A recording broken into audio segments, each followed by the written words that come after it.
우리가 창세기 나누고 있죠. 지난 시간에는 하나님께서 아브라함을 이제 부르시는 장면에 대해서 우리가 나누었습니다. 하나님은 아브라함에게 말씀하셨죠. 고향과 친척과 아버지의 집을 떠나 내가 보여줄 땅으로 나아가라. 이 말씀은 이제 아브라함이 지금까지 의지해왔던 모든 삶의 터전을 뒤로하고 이제 하나님을 믿음으로 주의 말씀을 따라가라 하는 그러한 의미였는데요. 이것이 믿음이다 했습니다. 그러니까 믿음은 뭐냐? 우리가 이제 붙잡고 살아갔던 곳에서 떠나서 이제는 하나님을 붙잡고 하나님을 의지하며 살아가는 것이 믿음이다 했습니다. 그런데 아브라함도 처음부터 다 순종했던 것은 아니죠. 그래서 아직 하란 땅에 머물러 있었습니다. 그러나 하나님이 다시금 이 아브라함에게 말씀하셔서 이 믿음의 자리로 이끌어 가셨다 우리가 보았습니다. 그래서 아브라함이 하나님 말씀을 따라 이제 가나안 땅에 들어가는데요. 그런데 이 가나안 땅의 현실이 어떠했는가? 이미 원주민들이 자리를 잡고 있어서 이 아브라함도 계속 이 거처를 옮겨 다녀야만 했습니다. 그러나 하나님은 분명하게 이 땅을 내 자손에게 주리라 다시금 말씀하시며 아브라함이 여기에 제단을 쌓고 하나님 말씀 믿음으로 나아간 것까지 우리가 보았습니다. 그래서 오늘은 이제 이후에 이 가나안 땅에 이 아브라함의 삶이 이어지는 부분인데요. 함께 본문을 보면서 은혜를 나누면 좋겠습니다. 우리 10절 말씀을 한번 같이 읽어보겠습니다. 시작. 그 땅에 기근이 아브라함이 애굽에 거류하려고 그리로 내려갔으니 이는 그 땅에 기근이 심하였음이라. 아멘. 자, 아브라함이 이제 가나안 땅에 하나님의 말씀을 따라 내려왔습니다. 물론 이제 어려움들도 있었지만 이제 믿음으로 이 땅에 정착을 하는데요. 그런데 10절 말씀을 보면 이 땅에 지금 뭐가 들었다 얘기합니까? 기근이 들었다 얘기를 합니다. 기근이 들었는데 그것도 아주 심하게 들었다는 거예요. 여러분 기근이 뭡니까?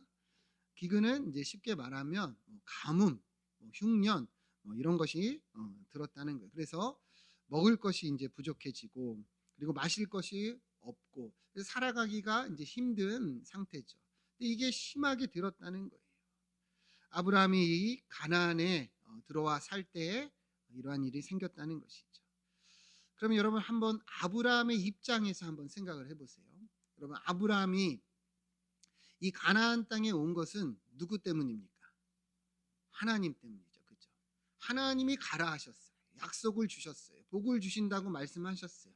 그런데 이 땅에 와서 막상 보니까 현실이 어때요? 계속 어렵죠. 그죠? 처음에는 여러 거처를 옮겨 다니고 산으로 가서 살아야 했고 그마저도 안 돼서 계속 남방으로 옮겨 다녔다 했어요. 그런데 이제는 또 어떤 일이 일어난 거예요? 먹고 살기가 힘들어진 거예요. 기근이 들어서 너무 이제 힘든 거죠. 아브라함이 혼자 온 게 아니죠. 가족들을 다 데리고 왔단 말이죠. 그런데 이제 먹고 살기조차 힘들어졌으니 여러분 아브라함의 마음이 어떠했겠습니까? 너무도 하나님이 원망스러웠겠죠. 이러려고 나를 이곳에 가라 하셨는가? 얼마나 실망스러웠을까요? 그래서 13절 끝에 보면 이제 애굽에 거류하려고 뭐라고 얘기합니까? 그리로 내려갔다 얘기를 합니다. 10절 그리로 내려갔다 이렇게 얘기를 합니다. 그러니까 아브라함이 이 상황 속에 이제는 너무도 힘들어서 어떤 거예요? 이 약속의 땅을 떠나서 애굽으로 갔다는 것이죠. 그런데 우리가 지난주에 볼 때는 어려움이 있을 때 아브라함이 뭘 했습니까?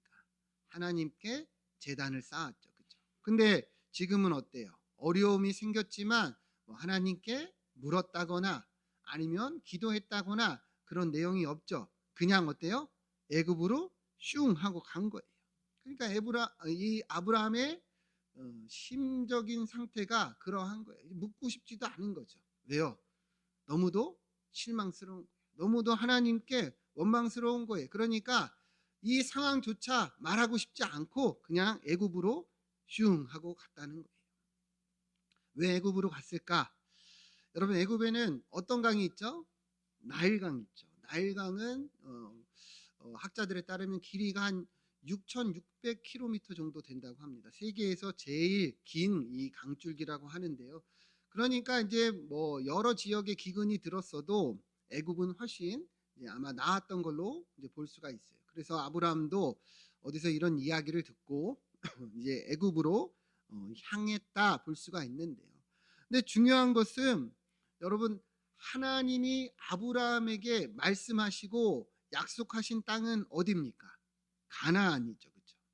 그러니까 아브라함이 가나안을 떠난다는 것은 하나님의 약속을 떠난다는 거죠. 그죠? 하나님의 약속을 뒤로 한다는 거예요.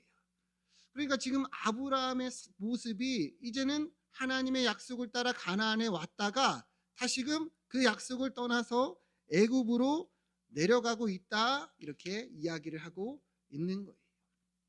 특히나 이 내려갔다는 의미는 영적인 부분인데요. 아브라함의 이 믿음이, 이 신앙 상태가 그처럼 내려가고 있다는 것을 상징적으로 보여주는 거예요. 그만큼 영적인 상태가 다운되었다, 그런 의미죠. 이해가 되십니까?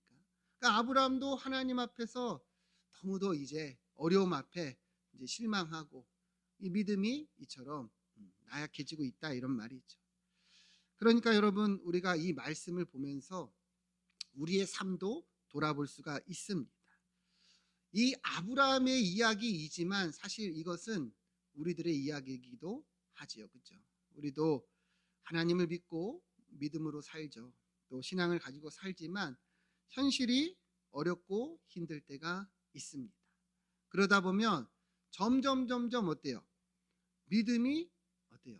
약해져 가는 거예요. 점점 우리도 하나 둘 타협하고 실망하고 원망하다가 어느덧 우리도 애굽에 향하고 있을 때가 많다는 거지요. 그래서 오늘 말씀을 우리가 잘 보면 좋겠습니다. 결국에 아브라함의 이야기가 아니라 하나님이 이것을 통해서 우리에게 주시는 말씀이기 때문이지요. 자, 계속 보면 그래서 실망한 아브라함이 애굽으로 내려갑니다. 그래서 11절을 보면 이제 애굽에 가까이 이르렀어요. 그런데 아브라함이 아내에게 무엇을 얘기하느냐? 사레에게 말하되 내가 알기에 그대는 아리따운 여인이라, 이렇게 얘기를 합니다. 그러니까 아브라함이 이제 애굽으로 향하기는 향하는데 이 걱정이 하나 있는 거예요. 두려움이 하나 있는 거예요. 그게 뭐냐? 자기의 아내가 너무 예쁜 거예요. 그래서 12절을 보면 애굽 사람들이 볼 때 그대를 나의 아내라고 하면 이 사람들이 나를 죽이지 않을까? 나를 죽이고 당신을 빼앗아 가지 않을까? 그게 두려웠던 거예요. 이 당시에 이 아브라함 시대에는, 이 고대 사회는 그러한 일들이 이제 비일비재했다고 합니다. 특히 이제 이방 나라로 가고 이방 사람들을 만나니 사실은 지금처럼 뭐 법치 국가로서 뭐 그런 것들이 거의 없었죠. 그렇기 때문에 이런 강도나 이렇게 또 여인이 아름다울 때는 그렇게 죽이고 빼앗아가는 일들이 많았다는데요. 아브라함도 애굽으로 가기는 가는데 막상 가고자 하니까 이게 두려웠다는 것을 알 수 있는 것이죠. 그래서 아브라함 지금 세우는 계획이 뭐냐? 이 사례에게 너는 나의 누이라 하라는 거예요. 너는 나의 누이라 하라. 13절 보면 원하건대 그대는 나의 누이라 하라. 그러면 내가 그대로 말미암아 안전하고 내 목숨이 그대로 말미암아 보존되리라 하니라, 이렇게 이야기를 하고 있습니다. 그러니까 아내에게 누이라고 하라 하면서 자기의 이제 생명을 지키려고 했다는 것을 알 수 있는 거죠. 이해가 되시죠? 그래서 아브라함이 이러한 계획을 세웠는데 뭐 어떤 분들은 그래요. 사례가 뭐 따지고 보면 뭐 사촌 동생이긴 하니까 뭐 누이가 맞는 거 아니냐. 근데 사실은 아브라함이 지금 이야기하고 있는 것은 그런 의미가 아니죠. 너가 내 아내가 아니라고 하라는 거예요. 그래야 어때요? 내가 죽지 않고 살 수가 있는 거죠. 여러분, 사실 근데 이 계획은요, 아브라함이 너무도 이기적인 거죠. 그죠? 그러면 사례는 어떻게 되겠어요? 당연히 빼앗아 가거나 당연히 사례는 어디론가 잡혀갈 수 있다는 의미가 전제되는 건데 아브라함은 개의치 않고 이러한 계획을 세우고 있다는 거예요.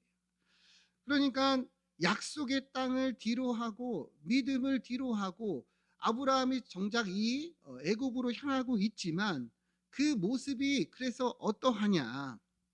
평안하냐? 형통하냐? 그렇지 않다는 것이죠. 여전히 아브라함은 어때요? 이제 자기가 살아가고자 하지만 이러한 두려움과 걱정이 있었다는 거예요. 그리고 그것을 모면하고자 계획을 세우지만 결국에 거짓말하고 아내를 대신하여 자기가 생명을 지키고자 하는 그러한 계획일 뿐이었다는 것을 성경은 말하고 있는 것이죠. 그런데 진짜 이 일이 일어납니다. 14절 보면 그렇게 이제 계획을 세우고 애굽에 갔는데 애굽 사람들이 이 사례를 보고 이 심히 아름다움을 보았다는 거예요. 그래서 이 소문이 이제 바로와 이 애굽의 왕 바로와 이 고관들에게도 들어간 거예요. 그래서 그를 바로 앞에서 칭찬하니 바로 어떻게 됩니까? 이 여인을 궁으로 이끌어 들였다는 거예요. 그러니까 아브라함이 걱정한 대로 이런 일이 일어난 거죠. 그러니 어떤 일이 일어났겠어요? 애굽 사람들이 이 여인을 보고 너무 아름다우니까 둘은 무슨 관계예요? 둘은 어떤 사이예요? 그러니 이제 우리는 온우입니다. 뭐 이렇게 거짓말을 했을 것이고 그러다 보니 이제 사례는 바로의 이 궁으로 들어간 거죠. 이 당시에 이 애굽에는요 이러한 궁녀들이 있었어요. 이 하렘이라는 궁녀들이 있었는데 이 궁녀들의 역할은 이 왕의 잠자리에 동침하는 겁니다. 그러니까 사례가 하루아침에 이처럼 남편을 뒤로 하고 이러한 왕의 침상에 드는 그러한 처지에 놓이게 되었다는 것을 알 수가 있는 것이죠. 정작 그 믿음을 뒤로 하고 나아간 아브라함의 삶이 어떠했느냐 했을 때 이렇게 어려움과 또 역경에 놓이게 되었다는 걸 알 수 있는 거죠. 더 비참한 것은 16절이에요. 이것을 사례를 내어 줌으로 바로가 이런 말미암아서 아브라함을 후대했다는 거예요. 그러니까 사례를 궁녀로 내어준 대가로 이처럼 양과 소와 노비와 암수 나귀와 낙타를 얻었다. 많은 부를 얻게 되었다는 것을 알 수 있는 것이죠. 그러니까 더 비참한 부분입니다. 아내를 내어주고 아브라함의 삶이 이렇게 부와 재산을 얻게 되었다는 거예요. 이것이 믿음을 뒤로하고 약속의 땅을 떠난 아브라함의 삶이었다는 것을 성경은 분명히 말씀하고 있다는 거예요. 그래서 더 나은가, 더 행복한가, 더 형통한가? 여러분 어떻습니까? 전혀 그렇지가 않다는 것이죠. 여러분 왜 그럴까요? 왜 믿음을 뒤로하고 약속의 땅을 뒤로하고 나아갔는데 이러한가? 우리가 지금 보고 있지만 아브라함은 악하고 부족한 사람입니다. 이기적인 거예요. 아내를 내어주는 것을 마다하지 않으며 자기의 생명을 지키려고 하는 사람이에요. 그러니 그의 계획조차도 결국에 거짓말 안에서 일어나고 있다는 것을 알 수 있는 것이죠. 그러니까 이 사람이 자기의 삶을 주관하고 계획하나 그런 문제가 안 생길 수가 없는 거예요. 믿음을 뒤로하고 살면 여러분 어떠할 것 같습니까? 결국에 우리의 어두운 모습과 현실에 우리는 직면할 수밖에 없다는 것을 성경은 말하고 있다는 것이죠. 여러분 누가복음 보면 탕자 이야기 나오죠. 탕자 이야기 아마 다 아실 건데 한 아들이 아버지한테 이 아버지에게 받을 유산을 미리 달라고 합니다. 여러분 왜 이 미리 달라고 했을까요? 나는 이제 자유롭게 살길 원합니다. 내가 이제 아버지를 떠나서 살면 내가 내 뜻대로 내 마음대로 살면 뭐 자유롭고 평안하고 더 잘 살 거라 생각을 한 것이죠. 근데 아버지가 진짜로 유산을 내어줍니다. 그런데 어떻게 됩니까? 이 아들이 아버지를 떠나 사는데 얼마 지나지 않아서 이 유산을 다 탕진하고 결국에 거지꼴이 돼버리고 말아요. 그러니까 이 아들이 아버지의 집을 떠나서 더 잘 살 거라 생각했지만 실제는 전혀 그러하지 않았다는 거죠. 왜 그럴까요? 이 아들에게는 그러한 능력이 없는 거예요. 자신의 삶을 자기가 계획해서 자기가 더 잘 살 거다 착각이라는 거죠. 그러한 힘이 없었다는 거예요.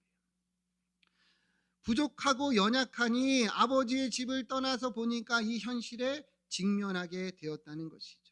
그러니까 오늘 아브라함도 똑같은 거예요. 가나안 땅의 현실이 어렵고 힘들었던 것은 맞습니다. 그죠? 그런데 믿음을 뒤로하고 나아가니까 그래서 어떤 게 나타나느냐? 원래의 자기의 모습이 그 실체가 바로 드러나고 있는 거예요. 악하고 부족하고 이 거짓말투성이인 이 아브라함의 삶이 드러나니 그 삶 자체에 그것이 영향을 미치고 결과를 나타내고 있다는 것이죠.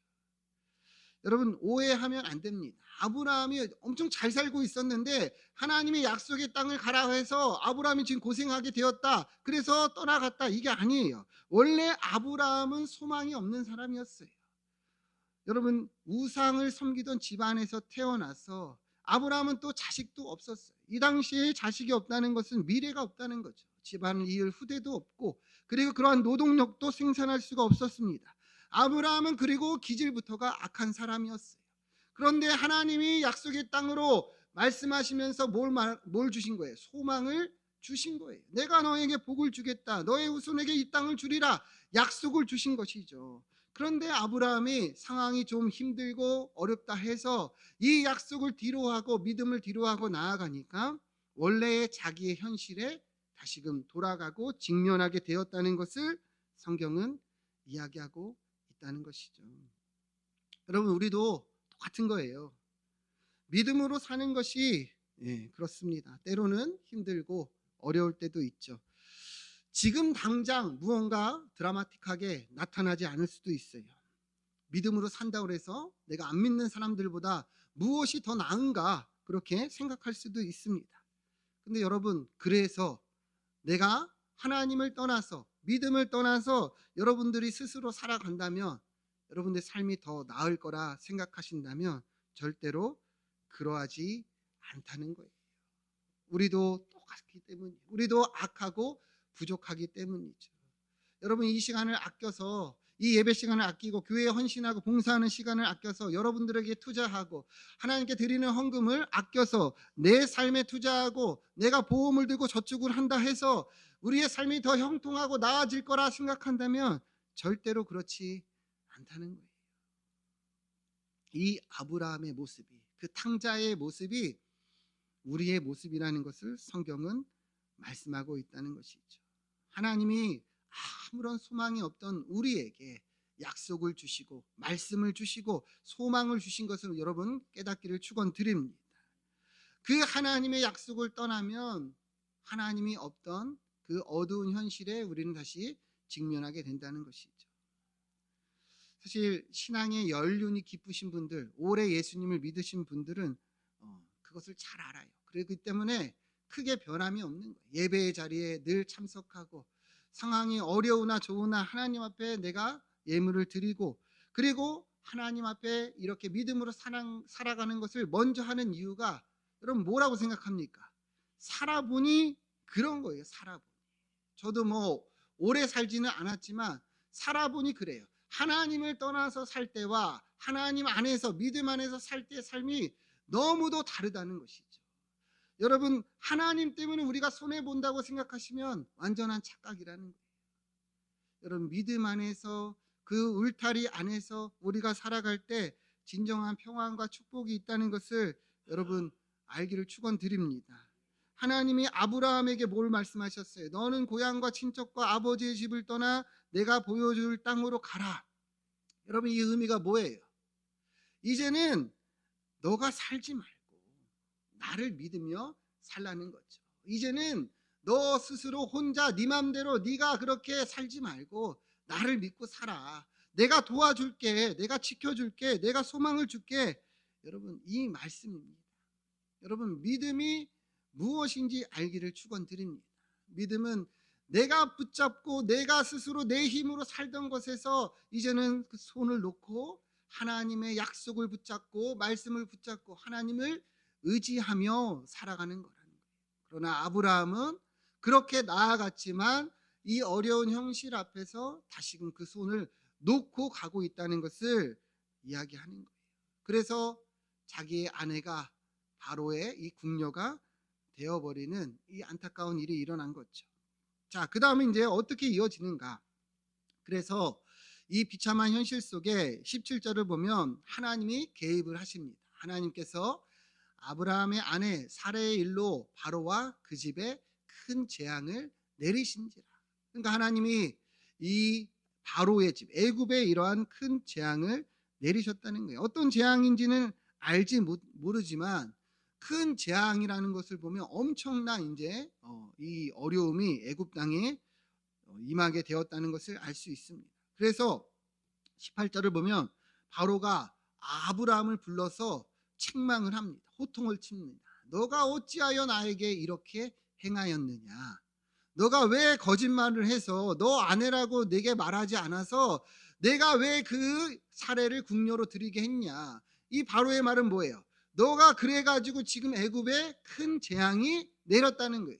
너 때문에 지금 우리가 이러한 어려움을 겪고 있다는 것이죠.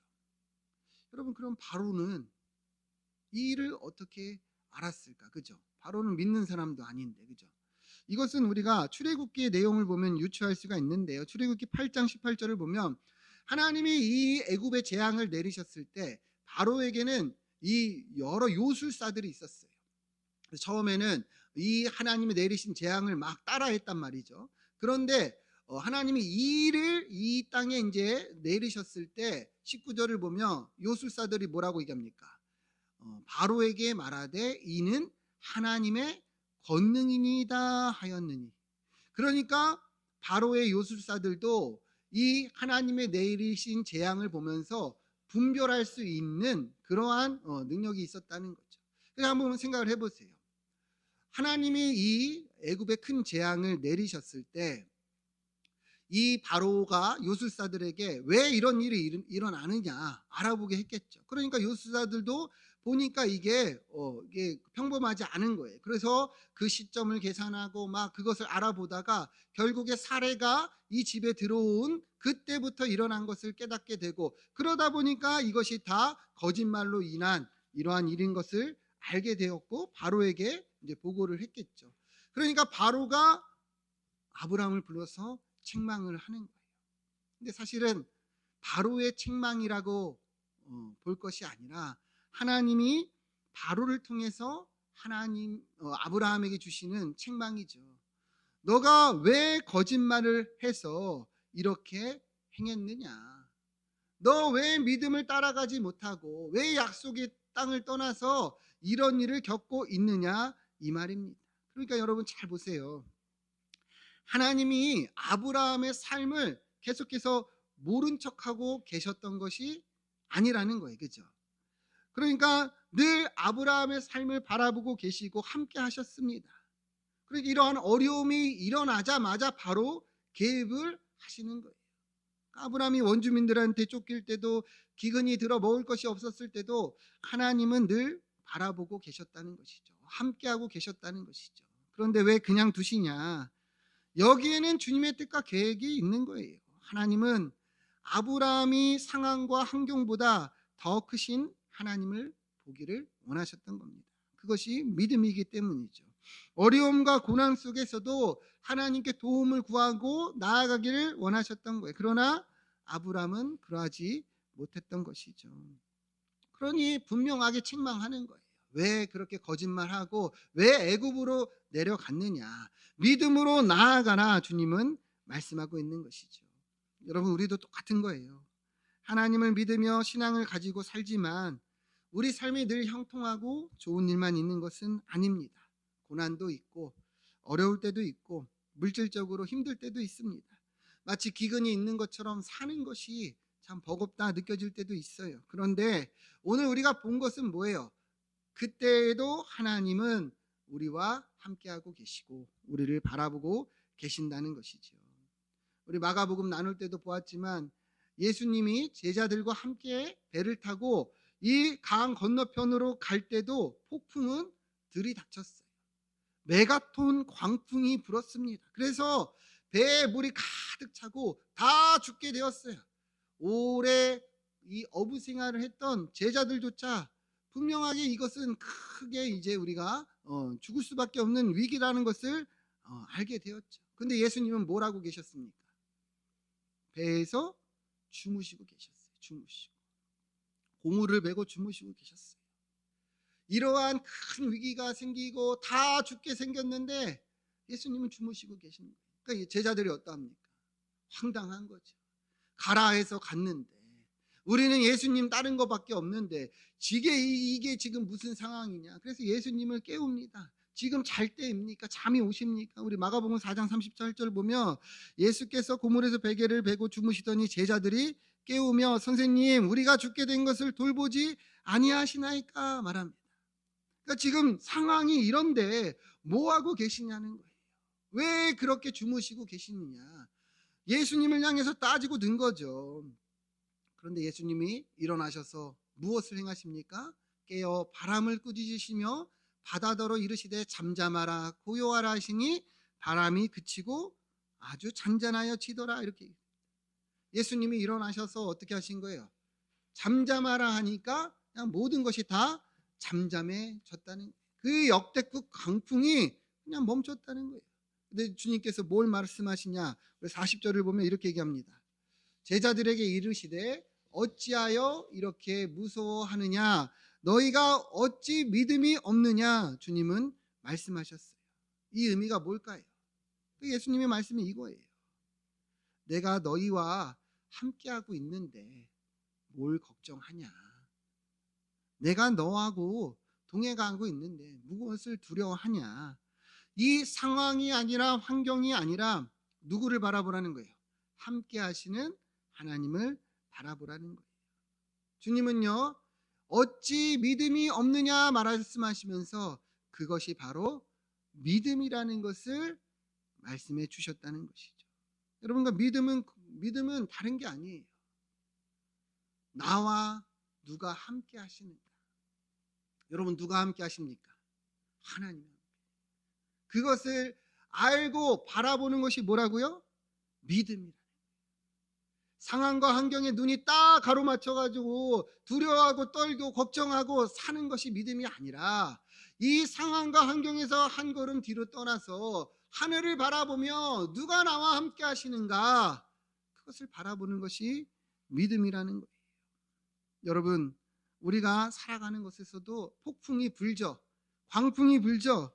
그러나 그 자리에 누가 함께 하신다고요? 우리 주님이 함께 하신다는 거예요. 우리가 실망하고 낙심하고 여러분 다른 길로 갈 필요가 없는 거예요. 나와 함께 하시는 주님을 바라보며 나아갈 때 하나님은 우리가 상황과 환경을 이길 수 있는 힘과 능력을 주시고 그것을 통해서 살아계신 하나님을 보게 하시고 경험하게 하신다는 것입니다. 우리 마태복음 28장 20절 같이 한번 읽어보겠습니다. 시작. 내가 너희에게 분부한 모든 것을 가르쳐 지키게 하라. 볼지어다 내가 세상 끝날까지 너희와 항상 함께 있으리라 하시니라. 아멘. 우리 주님 분명하게 약속하셨죠. 세상 끝날까지 내가 너희와 항상 함께 있으리라. 여러분 믿으십니까? 여러분 안에 누가 계신다는 거예요? 우리 주님이 함께 하신다는 것이죠. 그러니까 우리가 바라봐야 되는 것은 아브라함처럼 이 기근이 아니라 누가 나와 함께 하시는지를 바라봐야 한다는 거예요. 여러분, 그래서 오늘 말씀이 무엇을 얘기하느냐? 아브라함이 실패했다, 그렇게 바보같이 애굽으로 갔다, 그게 아니에요. 그 실패했던 아브라함을 누가 다시 믿음의 자리로 이끌어 가시는 거예요? 하나님이 이끌어 가시는 거예요. 하나님이 다시금 아브라함을 믿음의 자리로 인도하고 계신다는 것이죠. 애굽으로 내려간 이 아브라함을 하나님은 그냥 됐어, 이제 그만, 이제 나도 너 필요 없어, 이렇게 하지 않으시고 오히려 애굽의 재앙을 내리면서 사례를 구출하시고 아브라함에게 살아계신 하나님을 보고 경험하게 하셨다는 거예요. 우리도 똑같은 거예요. 때로는 넘어지고 실패하고 늘 애굽으로 향하는 우리의 삶이지만 하나님은 언제나 나와 함께 하시고 우리를 믿음의 자리로 이끌어 가십니다. 다시금 여러분 이 믿음이 무엇인지 알기를 축원드립니다. 믿음은 누가 나와 함께 하시는지를 알고 고백하는 거예요. 하나님이 나와 함께 하십니다. 세상 끝날까지 나와 함께 하신다고 분명히 약속하셨습니다. 여러분 상황과 환경이 아니라 나와 함께 하시는 하나님을 바라보며 믿음으로 끝까지 우리 주님과 동행하는 사랑하는 여러분들 되기를 주의 이름으로 축원드립니다. 지금 기도하겠습니다.